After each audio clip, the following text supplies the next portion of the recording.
Moi, je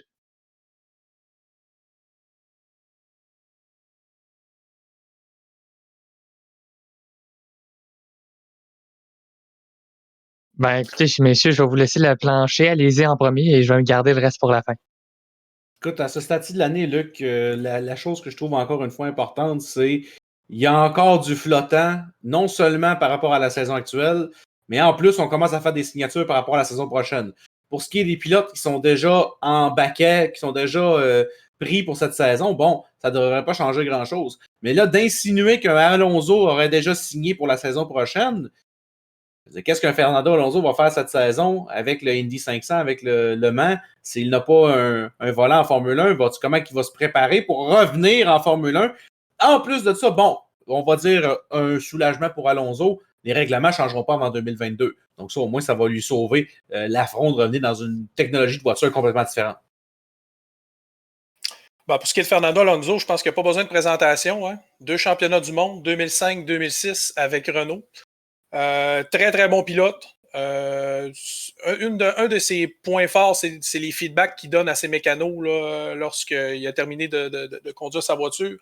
Et on sait, on l'a vu dans plusieurs de ses commentaires à ses mécanos pendant les courses, il est assez direct sur ce qu'il a à dire, autant que sur les pilotes que sur la voiture. Maintenant, c'est sûr que je ne sais pas qu'est-ce qui va se passer du côté de Renault. J'imagine qu'on va probablement le laisser. Il doit y avoir une entente à ce niveau-là, qu'on va pouvoir lui laisser conduire la voiture, je présume. Là. C'est sûr qu'il est un peu tôt pour en parler, mais probablement qu'il va y avoir de la préparation à ce niveau-là à faire. Là. Il y a 2 points très importants concernant ça. Premièrement, c'est sûr que si Fernando revient, il y a une clause Indy 500. Je pense que c'est automatique dans son cas. C'est l'épreuve qui lui reste à gagner pour réussir ce qu'on appelle la triple couronne dans le jargon de la course automobile. Bon, il y en a qui vont dire ouais, mais la triple couronne, c'est peut-être tout ça avec le Grand Prix de Monaco, puis juste le championnat du monde des pilotes. Donc, on parle des 3 épreuves mythiques. Bon, les 24 heures du Mans, ça a été fait avec Toyota.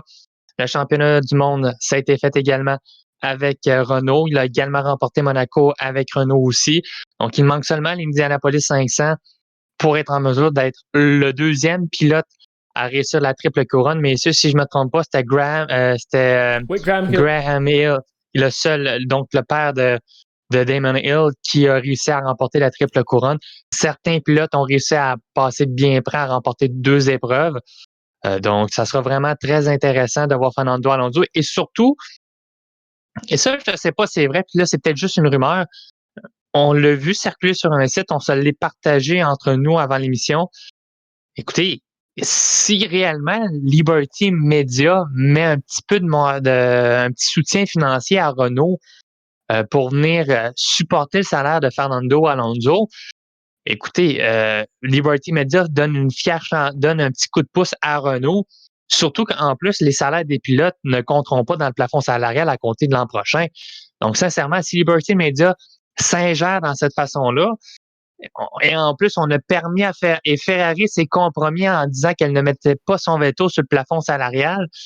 Disons que Liberty Media est en train de se mettre un peu en position précaire là, si on veut garder une bonne partialité et surtout ne pas perdre ce que Ferrari semble vouloir donner, c'est-à-dire concéder plus facilement son fameux veto qu'elle possède. Et d'ailleurs, Ouais, allez-y, Je messieurs. pense que les trois, on avait un point. Moi, je vais juste rajouter un petit détail technique sur ce que Luc a mentionné. Vous me connaissez, messieurs, fervents amateurs de statistiques.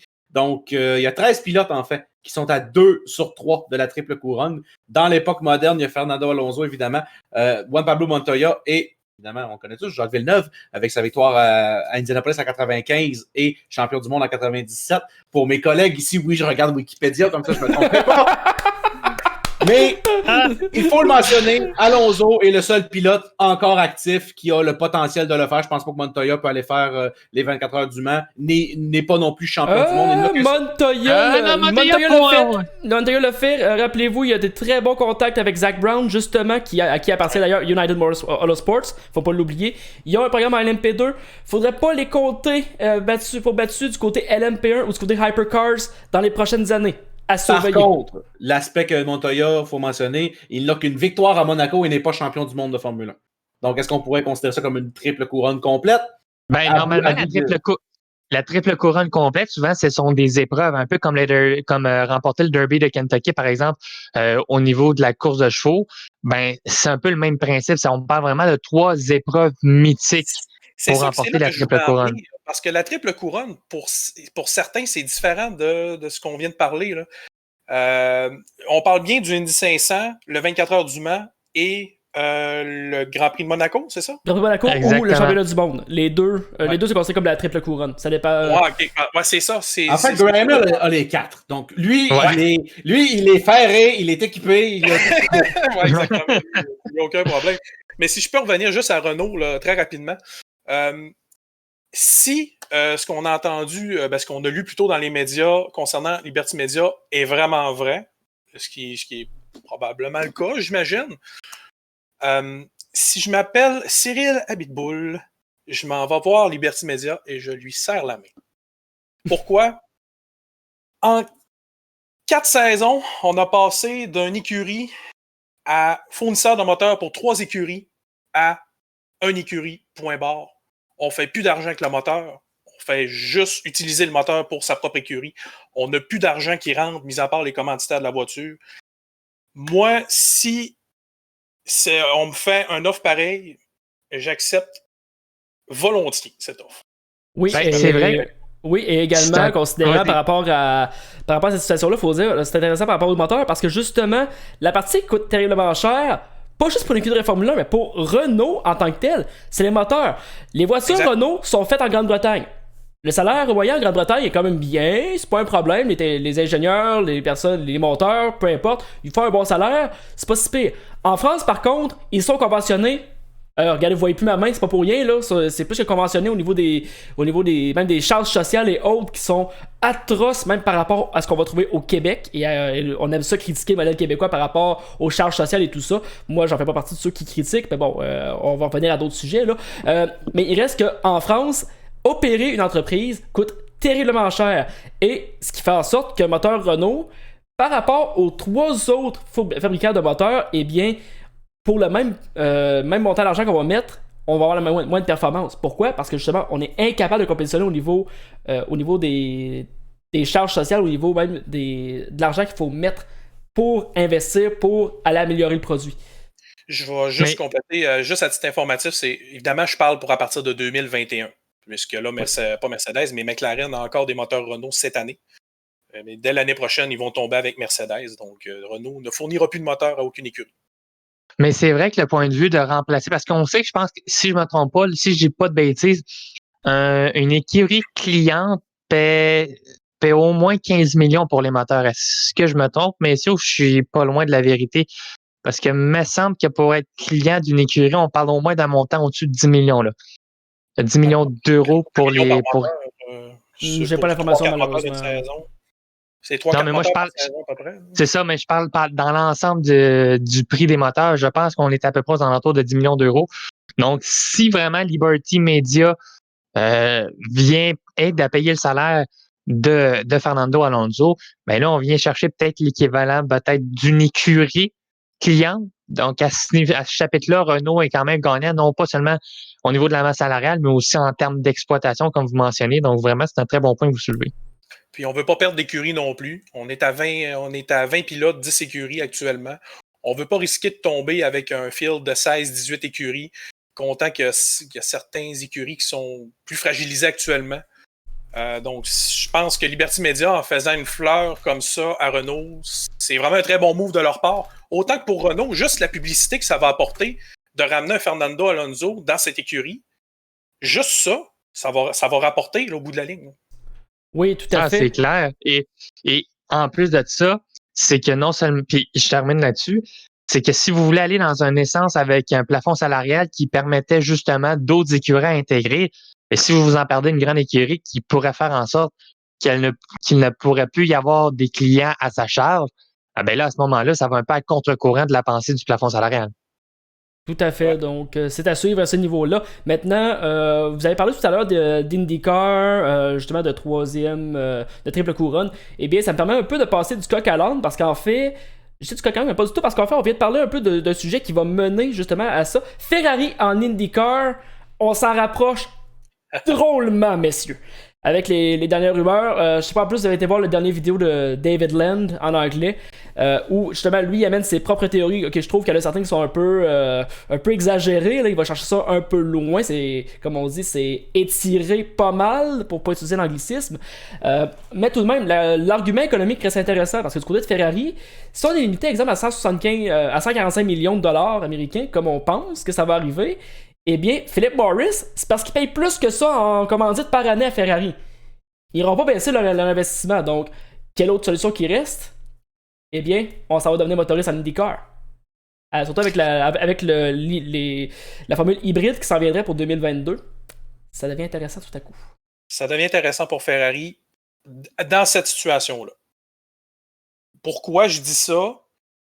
C'est que Ferrari ont souvent martelé par les années qu'ils ne voulaient pas qu'il y ait de modifications qui soient faites en Formule 1, justement puisque la Formule 1 est une série qui prône le développement technologique. Donc, si on s'en va en IndyCar, c'est dans la situation où on va développer un nouveau moteur hybride, là, on est spot on. On est vraiment dans ce que Ferrari veut faire. On s'entend qu'avec un twin turbo présentement, aucun intérêt pour Ferrari d'aller là. Ils n'ont jamais aimé les turbos pour commencer. Puis la seule raison pour qu'ils ont développé un turbo à l'époque, c'est parce que leur V12 c'était pas compétitif. Puis d'autant plus que tu vas dans une série où tout le monde a le même châssis. Puis que un châssis italien, faut dire. Un châssis italien. Oui, et d'ailleurs, c'est une des raisons pourquoi Ferrari a été intéressé. C'est justement Roger Penske, qui en allait voir Dallara, a décidé d'aller voir en même temps Lamborghini et Ferrari. On a fait une pierre deux coups dans ce cas-là de son côté. Et messieurs, vous m'amenez sur le sujet. Il ne faut pas oublier, Ferrari, c'est pas juste un motoriste, c'est pas juste de la Formule 1, c'est une entreprise. Et une entreprise, qu'est-ce que ça va faire? Ça va générer des profits et surtout, ça va aller gagner des parts de marché qui ne sont pas acquises. En ce moment, en Amérique du Nord, on va entendre peut-être quelques 488 se faire aller en Californie. Si on en voit une passer au Québec, on se vire toute la tête en émoi parce qu'on ne voit jamais ça. Puis anyway, ça durera juste 4 mois par année. On est au Québec, on sait c'est quoi. Mais Ferrari a également des entreprises connexes qui peuvent vendre des véhicules qui peuvent être populaires en Amérique du Nord. Une certaine compagnie qui s'appelle Alfa Romeo, qui est associée avec Ferrari, qui ont un modèle VUS et des prototypes de VUS en développement. Est-ce qu'on pourrait percer le marché nord-américain en venant s'installer dans le sport automobile et en même temps développer des infrastructures et des usines pour pouvoir s'installer dans le marché nord-américain? Je pense que là, il y aura un potentiel. C'est encore plus facile que ça du côté de Ferrari. Ferrari appartient à Chrysler. Je vous le rappelle, Fiat Chrysler. La fameuse, exactement. Puis, tu sais, on parle d'aller chercher le port de marché. Et selon les chiffres qu'on peut trouver sur Internet, là, après quelques consultations de quelques sites, juste pour vous donner une idée au niveau des voitures exotiques, Ferrari vendait plus de 10 000 voitures par année en 2010-2011 aux États-Unis, en Amérique du Nord. En 2016-2018, on a atteint un creux de vague. On n'a même pas vendu 1000 voitures exotiques en Amérique du Nord, États-Unis, Canada compris. On a réussi à remonter à peu près à 1800 au cours de l'année 2018-2019, mais clairement qu'au niveau de la voiture exotique, il y a beaucoup de parts de marché à les retrouver au niveau de Ferrari. Un exemple de fiabilité aussi à aller chercher avec Chrysler Fiat, qui, on le sait, mais si on ne se fait pas de cachette, a vraiment beaucoup de difficultés au niveau du marché automobile depuis les 10 dernières années. Les 20 dernières depuis années. 2008. depuis les 20 dernières années. Donc, il y a vraiment quelque chose à aller rechercher chez Ferrari. Et surtout qu'en plus, c'est important de préciser, les constructeurs de voitures exotiques qui s'amusent à refaire des châssis au complet, à les customiser, là, si on utilise l'anglicisme, à les personnaliser plutôt, commencent à avoir de plus en plus de créneaux. Tesla aussi, également, comme voiture un peu exotique avec tout le secteur de voitures électriques, est venu chercher quelque part de marché également à Ferrari.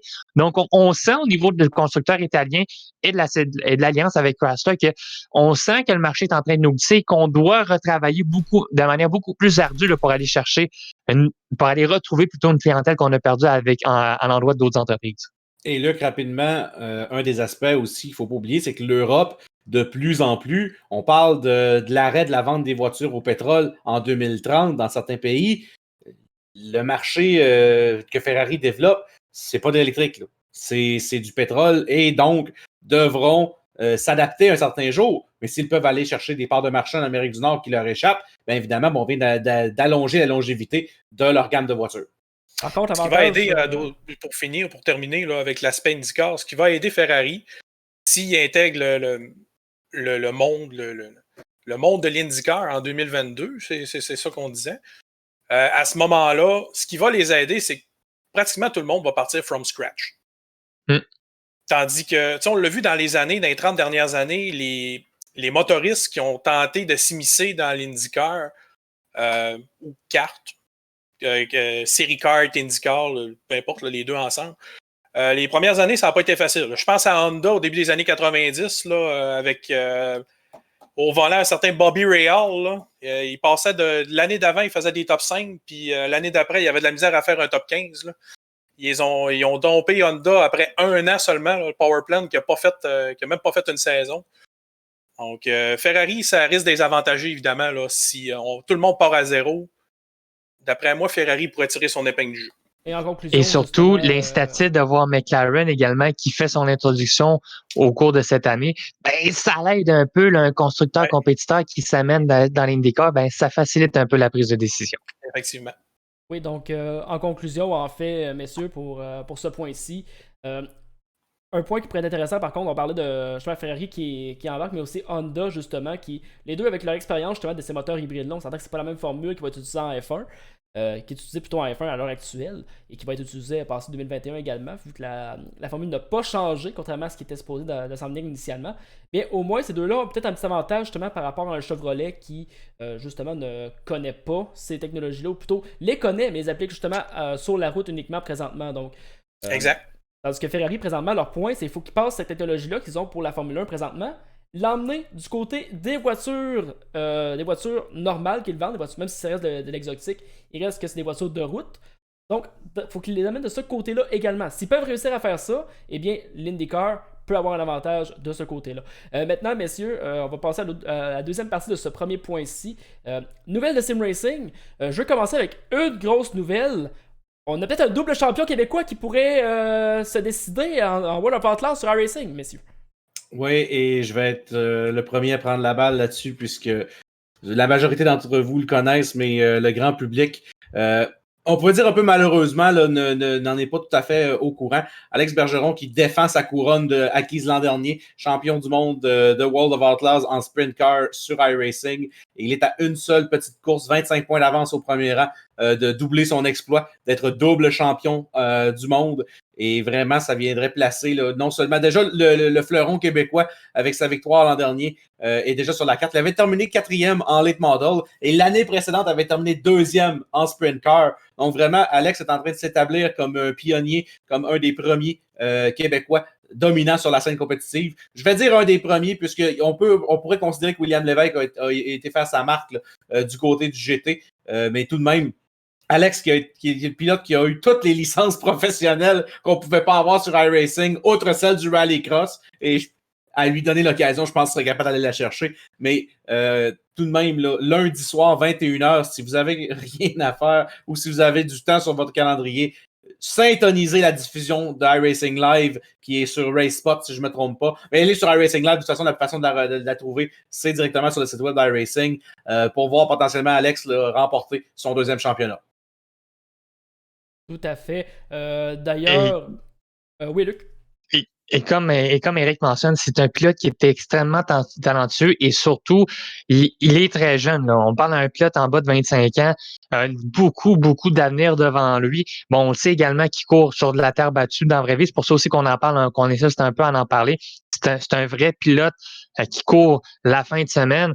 Donc, tu sais, décidément, là, c'est vraiment un pilote qui mériterait d'avoir beaucoup plus d'attention, autant dans le sim race, dans la course virtuelle que dans le plan professionnel réel. Il est extrêmement aguerri, peu importe sur le type de circuit qu'on le retrouve, comme Eric l'a mentionné avec ses licences pro, que ce soit sur circuit routier ou sur ovale, sur de l'asphalte, là, Bergeron est extrêmement talentueux. Alors, en espérant que vous soyez nombreux le lundi prochain à le regarder et surtout qu'on puisse en parler au cours des prochaines semaines, voire des prochains mois. Puis tu sais, Eric, ça fait facilement 5 ans qu'on le suit. Toi puis moi. On a couru avec dans certaines petites ligues. Ben, en fait, tout le monde ici, si je ne me trompe pas, a eu la chance de courir contre, alors qu'il est venu faire quelques tours du côté du iRacing Challenge. C'est s'il y en a un qui a probablement été sous-estimé dans les pilotes qu'on connaît, c'est Bergeron. Puis là, il est en train de faire sa marque, puis pas à peu près à part de ça. Fait que chapeau. Vraiment, là. Je peux pas lever ma calotte, j'ai mon casque d'écoute, mais chapeau. Chapeau à toi, parce que sérieusement, ça n'a pas été facile. T'as eu beaucoup de détracteurs, mais là, tu es en train de faire ta marque, puis continue comme ça, tu vas aller loin. Et surtout, au niveau américain, je pense qu'on l'a vu à de multiples reprises, Bergeron, au niveau des États-Unis, là, il y en a beaucoup qui le critiquaient ou qui doutaient de ses qualités de pilote. Donc, vraiment, voir percer un marché nord-américain comme ça, comme il le fait en Outlaw Series, là, c'est quand même important de le mentionner. Là, il y a eu beaucoup de critiques de la part des Américains dans le voie de Bergeron au cours des 2 dernières années. Dans son cas, quand tu as passé ta carrière à avoir des critiques puis des critiques, c'est ça qui l'a rendu plus fort, d'après moi, parce qu'il n'a jamais abandonné. Puis là, on le voit actuellement. Là, il est pour défendre sa couronne en World of Outlaw. Là, donc, la page d'histoire, c'est que lors de ses débuts, Alex en professionnel s'était retrouvé avec ERT, une équipe australienne en Formule 1. Évidemment, qui dit pilote canadien avec équipe australienne pour pratiquer, préparer les voitures, c'était un casse-tête logistique énorme. Puis Alex s'est retrouvé dans le jargon du NASCAR où est-ce qu'il a fait déjà, il avait fait sa marque précédemment là, dans plusieurs ligues québécoises, là où on peut dire là, avait eu une certaine réticence on va dire de la communauté, mais je vais cibler certaines personnes sans les nommer, évidemment. Mais Alex, par la suite, s'est retrouvé dans le jargon du NASCAR et il a fallu qu'il fasse sa place et ça n'a pas été facile. Les Américains, on les connaît, sont très réservés, sont très patriotiques. Donc, quand il y a un pilote qui n'est pas américain qui vient dominer leur propre champ de travail, certains, ça travaille, ça agace. Donc, il y a eu des situations, il y a eu et Alex est un pilote très agressif, donc ça n'aidait pas sa cause non plus à ce moment-là. Lorsqu'il a trouvé sa niche, alors que la terre battue est sortie sur iRacing, il a sauté dessus comme un lion et ça a été un des premiers pilotes vraiment à ressortir là, du lot et à être dominant. Mais aujourd'hui, il est en train de récolter les fleurons de ces beaux efforts-là. Et je pense, pour te rassurer, Pierre-Luc, sa réputation en terre battue, elle n'est pas à refaire. Il est vraiment considéré comme un excellent pilote. Il est respecté à ce niveau. Il a aidé des pilotes professionnels pendant la période de la pandémie, dont Kyle Busch notamment. Oui, Kyle Busch, oui, exact. À préparer son simulateur pour faire de la course sur terre battue virtuelle. Donc, vraiment, de ce côté-là, je pense qu'il y aurait une belle conclusion à cette histoire pour Alex lundi, s'il va chercher son deuxième trophée. Oui, donc c'est à suivre, comme on disait, 21h sur iRacing Live, si je me souviens, iRacing TV. Oui. Donc, iRacing Esports Network, si je ne dis pas de bêtises maintenant. Donc, allez voir ça, ou RaceSpot en fait. Donc, vous allez pouvoir surveiller tout ça. Et on va vous revenir la semaine prochaine si... Bon ou mauvais résultat, on va vous revenir la semaine prochaine pour faire une petite suite là-dessus. Bref, là, je pense que c'est ce qui complète ces nouvelles de courses virtuelles, à moins que vous ayez... Oui, Luc? Ben, moi, je dirais qu'il y a quand même un championnat qu'on diffuse qui va se terminer ce samedi-ci. Oui. Et j'aimerais ça qu'on en parle. Mackenzie McCarron, qui est en voie là, de remporter le championnat au niveau du Canadien EGT Series, qui connaît d'excellents résultats, n'a pas connu un résultat en bas du top 5 depuis la première épreuve à Watkins-Glen, a terminé deuxième également à Montréal. C'est 3 podiums consécutifs pour McCarron. Bon, et voilà. Donc, Une première et deux McLaren deuxièmes places. McLaren, donc, qui pourrait aller chercher le championnat.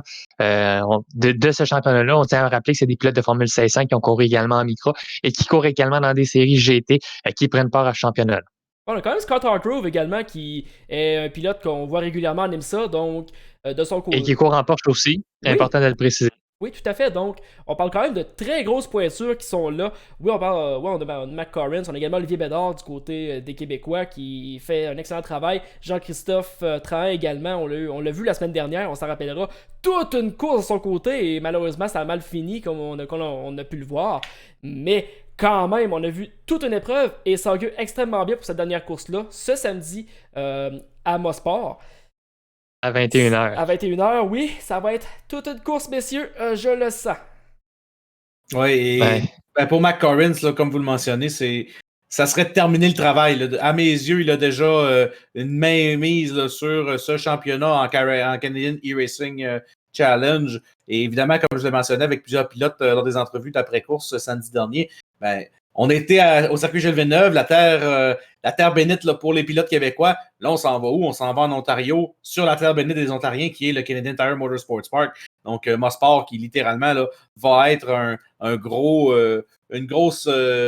avantage pour les pilotes natifs de l'Ontario. Mac Corrins, lui, il a 12 points d'avance sur Andrew Waring. Donc, à moins d'un désastre pour Mac Corrins, il est très bien placé pour remporter ce championnat. Il y a 9 points d'avance Waring sur la troisième place de Justin DiBenedetto. Les trois pilotes qui vraiment ont été dans les têtes d'affiche, là, si on peut le dire ainsi, dans les dernières épreuves. Waring qui a dominé l'épreuve de Mid-Ohio. C'est sa première victoire, malgré qu'il avait été très dominant en qualification à Montréal, a subi un incident au début de la course avec Hargrove qui l'a relégué en fond de grille malgré une belle remontée. Mais vraiment, le sommet de cette grille est très compétitif et j'ai hâte d'en voir la conclusion en direct même ici sur les ondes de SFTV. Voilà, donc c'est un rendez-vous ce samedi 21h pour la dernière ronde de ce Canadian e-Racing Challenge présenté par Apex V2R. Là-dessus, eh bien, messieurs, je pense qu'on peut aller maintenant du côté de notre sujet du Setup Shop d'Éric. Et de quoi vas-tu nous parler cette semaine? On va revenir sur le sujet de la semaine dernière, puisque, comme vous le savez, ceux qui étaient là à nos ondes jeudi dernier, on a eu un petit problème technique. Donc, on va refaire. C'est un retour sur la répartition des freins. Et pour, évidemment, ajouter un peu de piquant, je vais aussi discuter de deux petits ajustements qui sont le décalage du volant, donc le steering offset, et le ratio du volant, qui est le steering ratio, qui, de façon générale, sont des ajustements qui sont très, on va dire, quality of life. J'ai de la misère à trouver un terme francisé. Donc, c'est des ajustements de qualité de vie pour le pilote qui va pouvoir obtenir une voiture avec un comportement général. Donc, c'est des ajustements très larges qui ne vont pas nécessairement affecter les performances mécaniques de cette dernière. Donc, répartition des freins, pour revenir sur le sujet de la semaine dernière, c'est un ajustement qui va jouer sur le centre de gravité de la voiture. Quand je dis jouer dessus, c'est qu'on va pouvoir déterminer quel est le pourcentage de freins qu'on va appliquer sur les freins avant et les freins arrière. Donc, pour ramener un peu tout cela dans le bain de ce qu'on veut présenter, le centre de gravité, évidemment, de la voiture, lui, lorsque la voiture est à l'arrêt, il est fixe, il ne bougera pas. Mais lorsque la voiture est en déplacement, bien, vous connaissez la physique, la force est égale à la masse fois l'accélération. Donc, aussitôt que je mets une masse soumise à une accélération, je vais avoir une force qui va s'opposer et donc repousser mon centre de gravité vers l'arrière lorsque je vais avoir une accélération vers le devant. Tout mon poids va se retrouver vers l'arrière. C'est une des raisons souvent pourquoi on se retrouve avec une voiture qui va sous-virer. On va avoir du poids qui va se ramener vers l'arrière et donc on va avoir plus de traction sur les roues arrière. On n'aura plus de contrôle sur les roues avant qui va avoir moins de traction. Si vous me posez la question pourquoi on a ce qu'on appelle du power oversteer, c'est qu'on a tellement de puissance au moteur que les roues arrière perdent la traction. Donc, on se retrouve avec du survirage en sortie. Évidemment, qui dit accélération, dit, les pilotes de course aiment accélérer, ils aiment aller plus vite. Mais pour faire un virage, il faut aussi ralentir. Donc, lorsqu'on va appuyer sur la pédale de frein, notre centre de gravité va avoir tendance à pousser vers l'avant, ce qui va amener plus de poids vers les roues avant, et c'est ce qui va causer généralement du survirage à l'entrée, c'est-à-dire que le poids va être passé vers l'avant, mais en même temps, si on est trop abrupt sur les freins, eh bien, il n'y aura plus assez de traction disponible sur les roues avant, nous permettant de tourner, ce qui peut aussi causer du sous-virage. Lorsqu'on appuie sur les freins et lorsqu'on aurait ce qu'on appelle une répartition neutre, on aurait 50% de la pression des freins sur les roues avant et les roues arrière. Ce qu'on va faire de façon générale, c'est qu'on va vouloir décaler cette répartition-là pour avoir une meilleure performance de la voiture. Souvent, lorsqu'on a une répartition égale et que le poids se dirige vers l'avant de la voiture, il devient plus facile de barrer les roues arrière en appuyant sur la pédale de frein et donc on obtient un lock-up.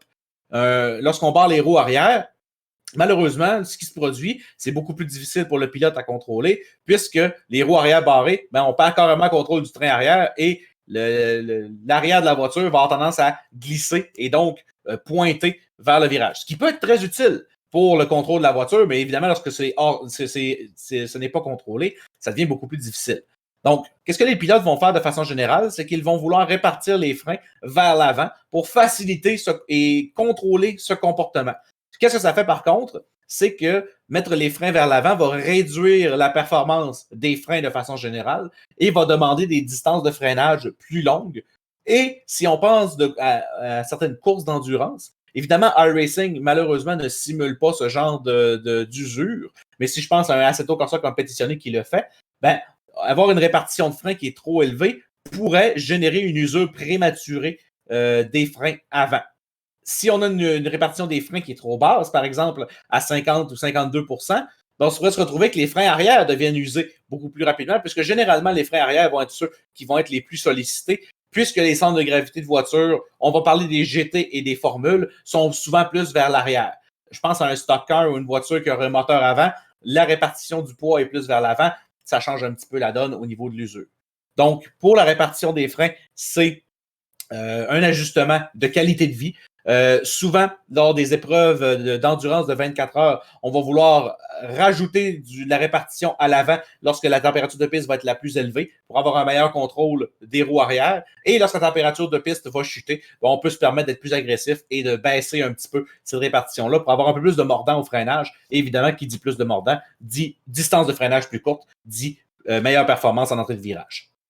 Lorsqu'on se retrouve, je m'excuserai, j'ai appuyé sur la mauvaise touche, avec le ratio du volant, ce qui est un autre sujet complètement. Ratio du volant, évidemment, toutes les voitures sont conçues avec un système de pignon crémaillère pour la colonne de direction. Les voitures modernes vont avoir des systèmes hydrauliques un peu plus avancés, voire même des systèmes contrôlés parfaitement par l'électronique.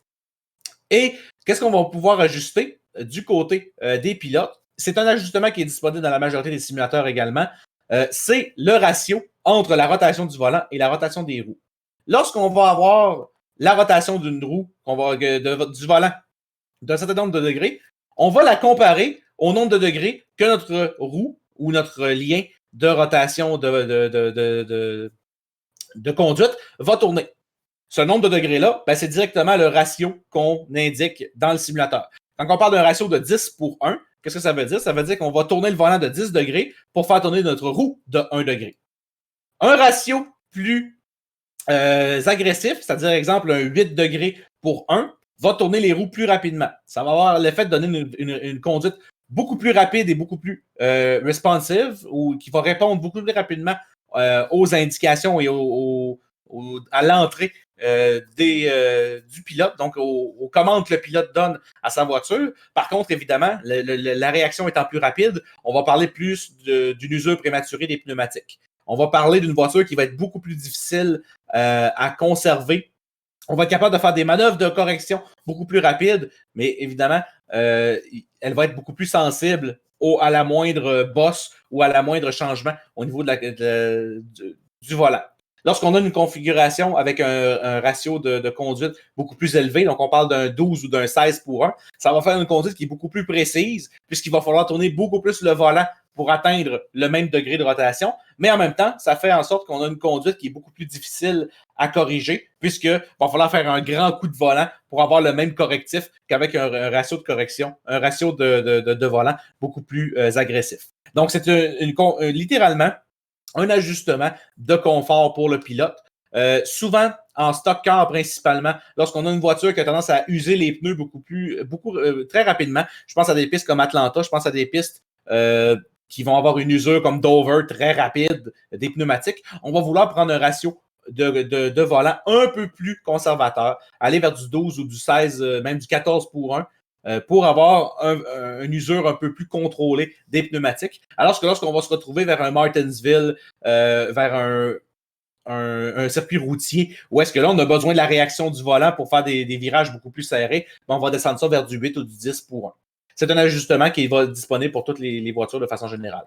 Le dernier petit point, c'est le décalage du volant. Décalage du volant qui est principalement usé en stock car. Évidemment, en circuit routier, à moins d'avoir un tracé qui est vraiment favorisé dans une seule direction.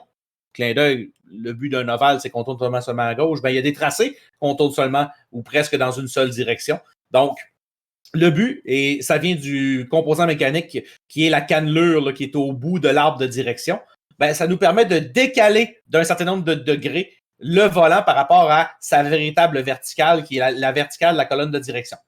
Pour le stock car, bien évidemment, qu'est-ce que ça fait? Ça veut dire que je vais me retrouver avec un volant qui va être incliné vers la droite lorsque je suis sur la ligne droite, ce qui va me permettre d'avoir beaucoup plus de rotation du côté gauche pour être plus précis sur le volant. En qualification, c'est pas rare de voir de certains pilotes de stock car avoir un décalage négatif pour que le volant soit déjà tourné à gauche, pour que ça soit un peu plus facile et agressif de tourner le volant et d'avoir moins de frottement au niveau des pneus avant, ce qui fait un temps de qualification plus rapide également. Donc, c'est un ajustement de confort qui est vu principalement en stock car pour aider à faciliter la conduite de la voiture, évidemment que lorsqu'elle est configurée pour aller seulement à gauche. Et pour le circuit routier, utilisé beaucoup moins fréquemment lorsqu'on aurait, par exemple, des tracés où est-ce que vraiment on favorise un virage dans une direction plus que par rapport à une autre. Messieurs, et je m'adresse également à notre auditoire, si vous avez des suggestions de sujets pour la semaine prochaine, je suis très ouvert à les recevoir pour parler un peu plus en détail de la configuration des voitures sur les simulateurs. Bien, merci beaucoup Eric pour ce sujet. Ces sujets, enfin, on a quand même deux sujets et demi, voire 3 sujets, donc quand même très intéressant. J'ai hâte à la semaine prochaine justement pour le prochain sujet, des prochaines idées qui vont sortir par rapport à ça. Et voilà, on est revenu avec nous 4 et on est prêt pour le 3e sujet. On parlait de stock car on parlait de stock car, Eric, dans tes sujets principalement. Eh bien, voilà le 3e sujet, le grand retour du NASCAR, la première série de courses automobiles qui a décidé de prendre le risque de repartir.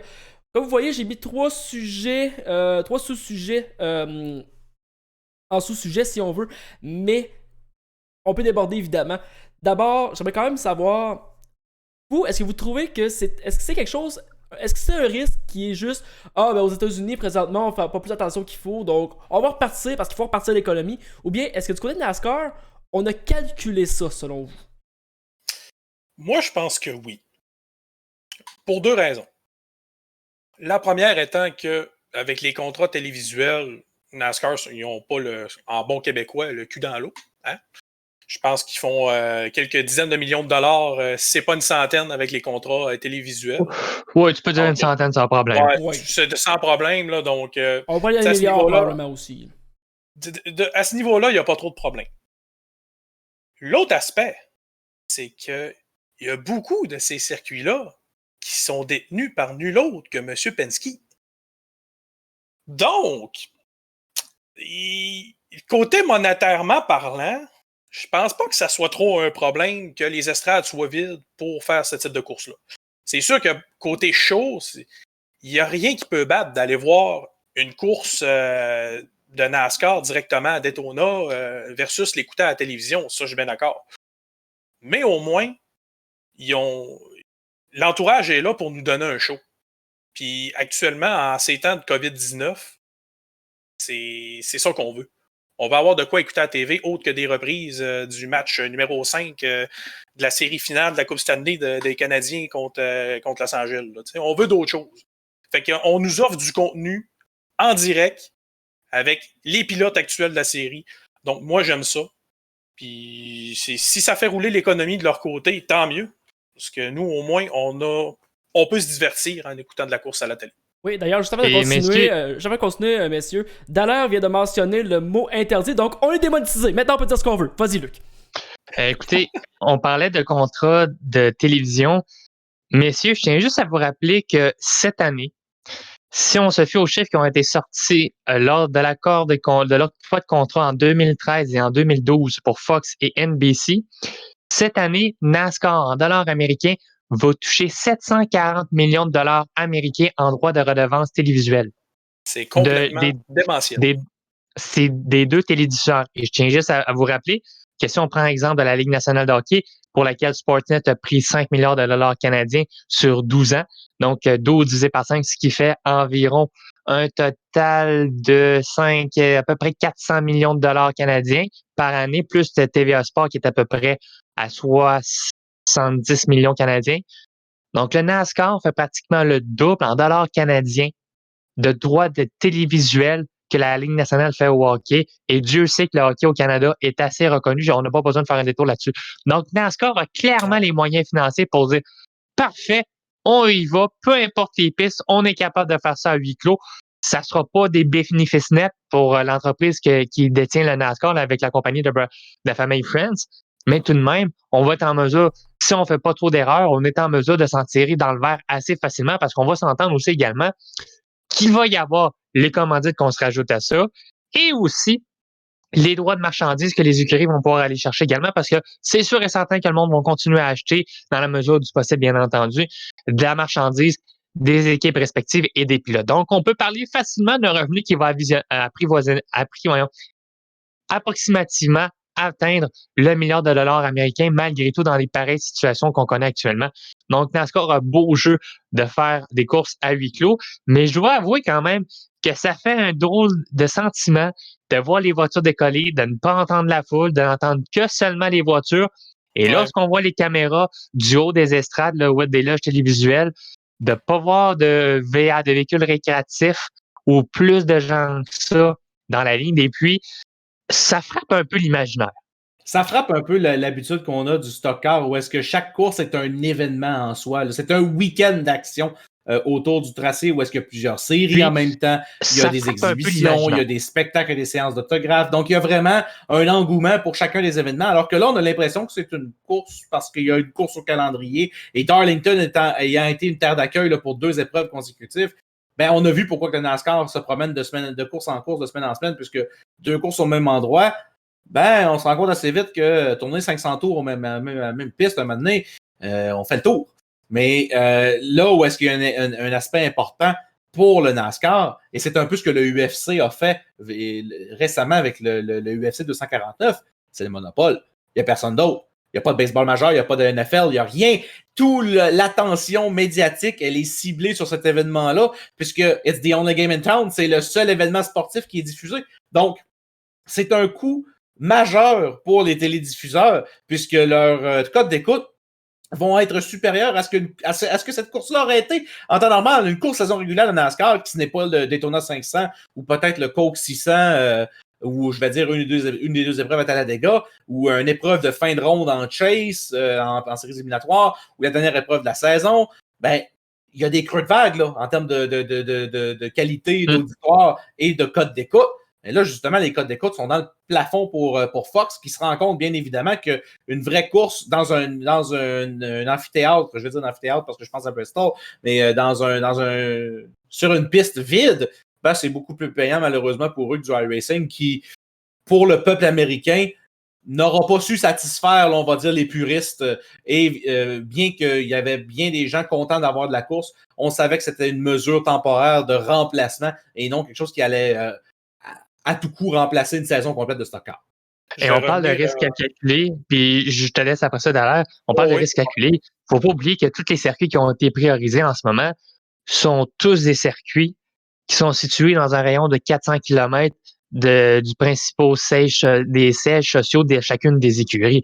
Donc, au niveau du déplacement, on est très limité. On facilite également le tout. Donc, c'est sûr que c'est un risque qui est très bien calculé au niveau de NASCAR.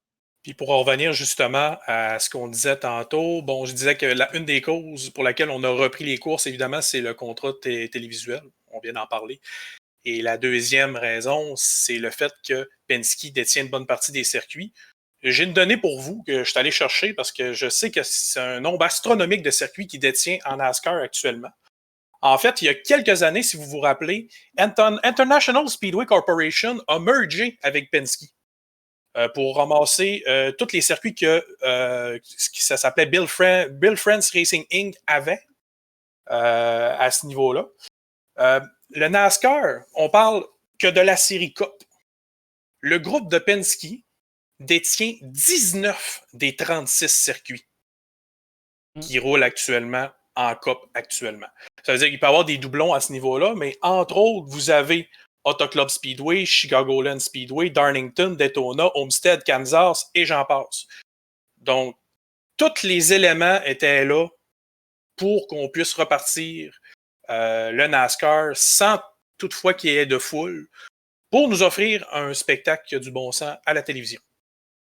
Oui, d'ailleurs, la question qu'on se pose quand même, à savoir, est-ce qu'il y a d'autres séries qui, en voyant ça, pourraient prendre le risque et justement repartir l'action de leur côté? Je pense à l'IndyCar. L'IndyCar, encore une fois, Penske a des pions. En fait, détient la série, si je me trompe pas. Penske est rendu qu'il détient la série maintenant. C'est ça. Donc, puis il roule sur beaucoup de ces circuits ovales-là, ben moins qu'on s'entend il y a une vingtaine d'années dans le temps de l'IRL et du kart. Mais attention, messieurs, puisqu'il y a un aspect par contre, et Luc l'a mentionné, la proximité des tracés n'est pas aussi simple à gérer pour le IndyCar qu'elle l'est pour le Stock Car. Dans le sud-est des États-Unis, on a Homestead, Miami, Daytona, Richmond en Caroline, on a Charlotte en Caroline. En Virginie, merci. On a Charlotte, ça connaît. Nashville. Le Kentucky. Non, Nashville, non. Kentucky. Nashville Fairgrounds n'est pas un tracé utilisé c'est ça. En Kentucky. Kentucky Speedway. Au Tennessee, on a Bristol. On a Talladega en Alabama. Donc, vous avez un calendrier d'une dizaine de courses qui peuvent se faire. Si je pense à l'IndyCar, pas grand-chose. Non, ben c'est ça. On roule moins en ovale qu'avant. Donc, on est très disparate de niveau circuit aussi là, en IndyCar. Donc, c'est sûr que cette barrière-là ne nous aide pas. Là. Parce que, tu sais, il y a quand même. Parce que, tu sais, au niveau des circuits, on s'en va recommencer la saison au Texas, mais il faut dire que dans le Midwest américain, vous avez quand même Détroit, vous avez Milwaukee, vous avez Indianapolis, qui est dans un rayon relativement près par rapport, parce qu'on sait qu'il y a beaucoup d'écuries qui sont également, si on parle du NASCAR, qui est beaucoup dans le coin de Charlotte. Et c'est au niveau d'Indianapolis en plus. C'est deux courses. Exactement. Il y a beaucoup d'écuries en IndyCar qui sont vraiment situées à Indianapolis, dans la région dans l'État de l'Indiana. Donc, à ce niveau-là, il y a des circuits qui sont relativement près. Le Gateway aussi, Speedway, qui est pas trop loin d'Indianapolis non plus. Donc, vraiment, dans un rayon de 500-600 km, on peut aller chercher une partie notable du calendrier. Et encore là, on pourrait quasiment pousser un peu le bouchon et dire Watkins Glen le réintégrer aussi, ça pourrait être une option également parce que c'est quand même relativement près d'Indianapolis. Non, l'État de New York, oubliez ça. On parle de l'épicentre. Présentement, l'épicentre mondial, on oublie le projet du côté de l'État de New York, je peux le confirmer. Encore une fois, messieurs, vous parlez du Midwest. C'est sûr que Détroit, Texas, on va oublier ça. Là, c'est une distance qui est infranchissable. Mais vous ne devez pas oublier une chose. Ça reste la juridiction de l'État. Chacun des États est différent aux États-Unis et leur contrôle de la situation varie. Dans le sud-est des États-Unis, on va dire poliment, les sénateurs présents s'en foutent de la COVID. Les plages en Floride, c'est bondé. Pour eux, ça n'existe pas, cette crise-là, même s'il y a 80 000 morts aux États-Unis. D'ailleurs, d'où ma question initiale, est-ce que justement c'était un risque qui était calculé ou est-ce que plutôt on prenait un risque en disant bon, la COVID, ça n'existe pas ou plutôt c'est minimisé, c'est juste une petite grippe, c'est pas grave, on va courser pareil. La réponse, messieurs, on l'aura dans un mois s'il y a une déclaration de cas positif dans ces équipes-là, puisque le UFC, pour se sauver des critiques, a vanté, et ça via leur diffusion, via leur descripteur, que chacun des participants avait été testé et il était négatif à la COVID. Bon, on a de la difficulté à faire tester des gens ici, et en même temps, il n'y a pas juste les combattants dans le ring, là. Il y a les arbitres, il y a toute l'équipe télévisuelle autour, donc je m'excuse, là, mais mon heure Dana White qui t'a fait tester tout le monde. Attends un peu, c'est parce que là, on sait qu'au niveau de la boxe et du UFC, je pense qu'également, les arbitres sont à la maison aussi pour juger le combat avec des angles de caméra. Je sais du moins que la boxe, c'est ce qu'on voulait parler. L'UFC, j'ai pas les détails exactement, mais je pense que les arbitres ne sont pas dans l'enceinte et que ils sont plutôt à la maison. Attention, Luc, je parle d'arbitre. Je parle de celui qui sépare les deux combattants quand il arrive ouais. Le UFC, t'as pas le choix. Ça t'en Non, prend c'est un. ça. Parce qu'ils sont formés pour quasiment tuer ses l'arbitre adversaires. dans Là, ce cas-ci, donc, parce que là, l'arbitre tu doit les parles arrêter tu absolument. parles des juges. Là, OK, les juges Les peuvent juges, être c'est radicaux. différent. Ouais. Ben, tu sais, puis juste pour en revenir au point où je parlais que Penske détenait beaucoup de circuits, ce que je voulais dire, entre autres, c'est qu'il y a une certaine facilité pour que l'IndyCar revienne sur ses pattes. Le pourquoi du comment, c'est qu'étant donné qu'on est à huis clos, c'est quand même qu'on prévoirait plusieurs semaines en avance l'événement. On s'en fout puisqu'on n'a pas à builder un événement pour aller chercher des fans, des ci, des ça. Puis étant donné que Penske détient aussi l'IndyCar, ben on peut très facilement arriver et dire bon, ben écoutez, pour regarnir, parce que là, on sait que bon, il manque quelques courses, bon, ben pour regarnir le tout, dans un rayon de 400 km, on a tel circuit, ben, tel ovale, on va les ajouter au calendrier. On va pouvoir faire un calendrier un peu plus étoffé pour finir la saison. Je vais par contre soulever un autre bémol, et je ne veux pas jouer l'avocat du diable, mais en même temps, c'est un petit peu le rôle que je me donne. Le NASCAR a très peu de pilotes internationaux. Ce sont tous des pilotes américains pur laine qui ont grandi, qui ont de la famille aux États-Unis, donc qui n'ont pas voyagé à l'extérieur du pays depuis le début de la crise. Je regarde la grille de IndyCar et le IndyCar perdrait énormément de pilotes. Je t'arrête tout de suite parce que la majorité des pilotes sont restés en sol américain. Oui, il y en a beaucoup. La majorité des pilotes internationaux sont restés en sol américain. Il y a encore à mes yeux du flou qui empêcherait le IndyCar de repartir une série. On peut tout de suite discarter tout ce qui est Rolex, les courses d'endurance aux États-Unis. Encore une fois, il y a beaucoup trop de participants internationaux pour que ça soit relancé. Donc, le stock car a été une des premières à se mettre le pied dans le bain, voir si l'autre est trop chaude. Ça se pourrait que ça brûle, mais en même temps, si ça peut tenir le coup, ben, ça vient d'ouvrir des portes à d'autres sports professionnels. Je pense au baseball, au football. La NFL n'est pas partie pour arrêter leurs activités. Mais là, moi, je te précise que l'IMSA va recommencer le 4 juillet à Daytona aussi. Donc, tu sais, je comprends qu'il y a beaucoup de pilotes internationaux, mais l'IMSA va aussi aller de l'avant. Mais ce qui se dit et qu'est-ce qu'il va faire, qu'est-ce qui va se passer, on va voir dans 14 jours. C'est tout ce que j'ai là-dessus, c'est tout ce que j'ai à dire personnellement. C'est sûr qu'on peut pas trop s'avancer. Il n'y a rien qui va repartir. On peut pas trop s'avancer puisque y a juste 2 courses, si on compte une en Cup puis une en Xfinity qui a été courue à date. Non, 2 courses en Cup. 2 courses de Cup, mais excuse, c'est vrai. Il y en a une. Xfinity est en cours en ce moment. Elle a été reportée d'hier. Oui, effectivement. Donc, tu sais, oui, je vais dire comme Oli dit, on est peut-être mieux d'attendre 14 jours, 21 jours pour voir ce qui va se passer. S'ils ne se reviront pas sur un 10 cents en disant finalement, on n'aurait peut-être pas dû, fait qu'on va arrêter ça pendant un petit moment. C'est sûr que ça va être une jauge bien importante. Si ça passe, peut-être que d'autres séries vont passer aussi. D'ailleurs, pour terminer cette édition de la balado, messieurs, on n'a pas parlé de l'action en piste, mais pour ceux qui ont regardé les courses en fait qui ont eu lieu, qu'avez-vous pensé du spectacle? Ben, je vais tout de suite dire que les propos de Brad Keselowski qu'il avait tenus dans une entrevue, citant que les pilotes qui avaient participé aux compétitions sur iRacing allaient être beaucoup trop agressifs en piste, allaient avoir des excès de confiance, surtout les jeunes pilotes qui ont eu des belles performances sur les simulateurs. Je regarde ce que Rowdy Bush a fait hier soir, puis je pense pas que c'est les jeunes le problème, là. Non, effectivement, ce qu'il a fait à Chase Elliott, c'est complètement déplorable. Et d'un autre côté, quand tu vois un vétéran comme Kevin Harvick qui, en revenant aussitôt, réussit à remporter l'épreuve du dimanche, même si, à mon avis, Jimmy Johnson était quand même bien parti, n'eût été de l'incident qu'il a eu à la fin de la première étape. Honnêtement, c'est vraiment impressionnant de voir un gars comme Kevin Harvick qui ressaute dans une vraie voiture et boum, merci, bonsoir, je retourne chercher une autre victoire. Je m'appelle pas closer pour rien.